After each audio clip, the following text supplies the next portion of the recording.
మీ business ఏదైనా మీ ఊర్లో promotion చేయాలంటే అది సుమన్ టీవీతోనే సాధ్యం. ఇప్పుడే సంప్రదించండి. Welcome to Suman TV. నేను మీ అవతార్ యాదవ్.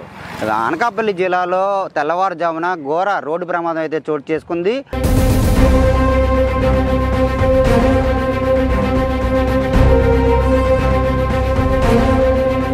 ఉగ్గినపాలెం రహదారిపైన అయితే మాత్రం ఏదైతే కడియం నుంచి పూల కొనుగోలుకి వెళ్ళి అనకాపల్లికి వస్తున్న బొలెరో అయితే మాత్రం ఆగి ఉన్న లారీని అయితే మాత్రం గుద్దడంతో నుజ్జు అయ్యారు. అక్కడికక్కడే ఇద్దరు చనిపోయారు. ఒక మహిళ అయితే తీవ్ర గాయాలతో హాస్పిటల్కి తరలించారు.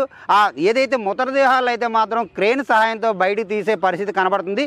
ఈ మధ్యకాలంలో చూడొచ్చు, ఏదైతే మొన్న లంకిలపాలెం దగ్గర అయితే ఏదైతే యాక్సిడెంట్ ఘటన మరొక ముందే అనకాపల్లిలో ఇలాంటి ఘటన జరిగింది.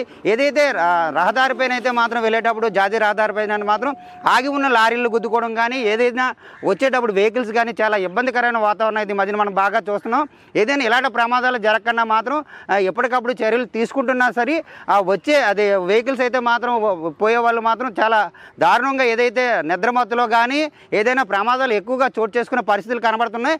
ఏదైతే వ్యాపార నిమిత్తం వెళ్ళారు, తెల్లవారుజామున కాసేపట్లో అనకాపల్లి చేరుకుంటామనే మార్గ మధ్యలోనైతే మాత్రం ఎటువంటి ఘటన జరగడంతో మాత్రం చాలా అంటే అనకాపల్లి జిల్లా వాసులంతా మాత్రం చాలా దిగ్భ్రాంతికి అయితే గురి అవ్వడం కూడా మనం చూసాం.